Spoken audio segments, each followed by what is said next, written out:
অনুরোধ করব ললিতা চৌধুরীকে।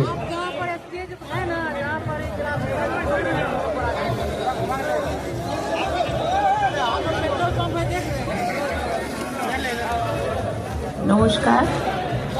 আজকে এই শুভ দিনে 12ই জানুয়ারি যে মহা সমাবেশ এই মুহূর্তে দেখতে পাচ্ছি, স্বামীজির পুণ্যতিথিতে, জন্মদিনের পুণ্যতিথিতে এগিয়ে নিয়ে যাওয়ার জন্য মানুষের ভিড়। আমি সর্বপ্রথম কৈলাস হাওড়া জেলার যুবর সভাপতিকে আমার আন্তরিক অভিনন্দন, ধন্যবাদ জানাচ্ছি। আছে আমার অত্যন্ত প্রিয় সন্তানের মতন, আমার ভাই বলবো, সন্তানও বলতে পারি, মনোজ। অসাধারণ সুন্দর একটি ব্যক্তিত্ব। আজকে এই শিবপুর বিধানসভায় দাঁড়িয়ে আছি মনোজের